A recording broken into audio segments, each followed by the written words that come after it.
AI coding agent တွေကိုသုံးတဲ့အခါမှာအဓိကသိရမှာပါလဲဆိုတော့ကိုယ့်ရဲ့ mental model ကိုပြောင်းလဲပြင်ဆင်ဖို့ဖြစ်တယ်ပေါ့နော်ကျွန်တော်တို့ဒီကုတ်ရေးတဲ့အခါမှာကိုယ်တိုင်ရေးကြတယ်အဲ့ဒီทีကကောင်းတယ်ဒါပေမဲ့အခုခက်ကကိုယ်တိုင်လိုက်ရင်းနေတစ်သလုံးပြီးမှမဟုတ်တော့ဘူးဘာလို့လဲဆိုတော့ကျွန်တော်တို့ဒီ 10s 100s ပေါ့နော်10 ဆဒါမှမဟုတ်အစတရာပုံမြန်တဲ့ engineer တွေဖြစ်ဖို့လိုနေပြီပေါ့နော်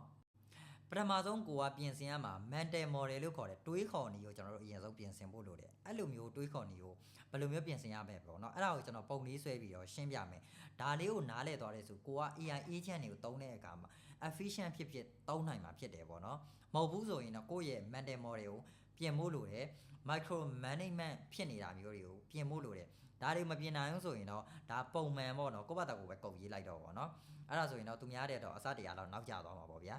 အဲ့တော့ကျွန်တော်တို့က AI နဲ့ကုတ်ရေးမယ်ဆိုရင်ကျွန်တော်တို့ဒီ input အနေနဲ့ဘာလိုချင်လဲဆိုတာကိုကျွန်တော်တို့အတိအကျပေးဖို့လိုတယ်သင်္ချာမှာ function ရှိတယ်ပေါ့နော် input ဒီဘာလိုချင်လဲဆိုတာတေချာသိတယ်ဆိုကျွန်တော်တို့ဒီ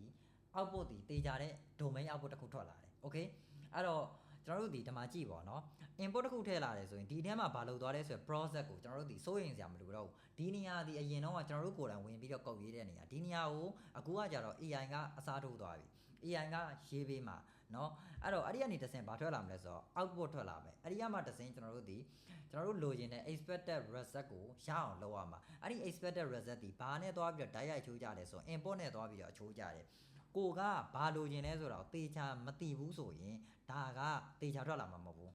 အဲ့တော့လူတွေက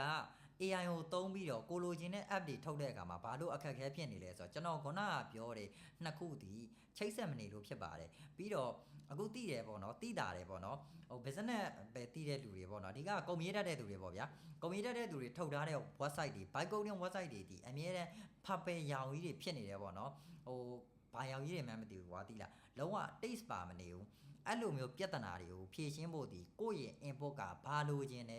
ဆိုတာကိုတေချာသိမှသာလေကိုလိုချင်တဲ့ design ဖြစ်တဲ့ result ကိုရမှာဖြစ်တယ်အဲ့လိုမျိုးလုပ်တတ်ဖို့ဒီအဓိကကဘာလဲဆိုတော့ programming အခြေခံလည်းသိဖို့လိုတယ်နောက်ပြီးတော့ဒီဘက်က product mindset လည်းရှိဖို့လိုတယ်ဒီနှစ်ခုကိုပေါင်းပြီးမှသာလေကျွန်တော်တို့ဒီ efficient ဖြစ်တဲ့ software တွေထွက်မှာပေါ့နော်အဲ့တော့ကျွန်တော်တို့ကုမ္ပဏီတက်တဲ့သူတွေက software တွေရောင်းစားနိုင်တဲ့အချိန်တွေမှာကုမ္ပဏီတက်တဲ့ကောင်တွေကအရင်တော့ဆိုဘာလို့လဲကိုသိပေါ့နော်ဒီ Play Store မှာဆိုရင်တကယ်ကောင်းကန်း software ဆိုမရှိဘူးမြန်မာပြည်ကဆိုရင်ကျန်တဲ့ဘယုတ်ဒုက္ခဟာတွေပဲရှိတယ်ပေါ့နော်ဒါကျွန်တော်ဒါစကားကိုဒါချူတာပြောတာပေါ့နော်ဘာလို့လဲဆိုတော့ဒီဗီဒီယိုကလေးတွေကြည့်မှာဆိုလို့ပေါ့နော်ကလေးတွေလည်းကြည့်မှာဆိုတော့အဲ့တော့ခုနကပြောတဲ့ mental model လေးကိုချိန်ကြည့်ပါအဆင်ပြေသွားပါလိမ့်မယ် AI နဲ့ကုတ်ရေးဖို့မကြောက်နဲ့သုံးဖို့ပဲစူးစမ်းပါပေါ့နော်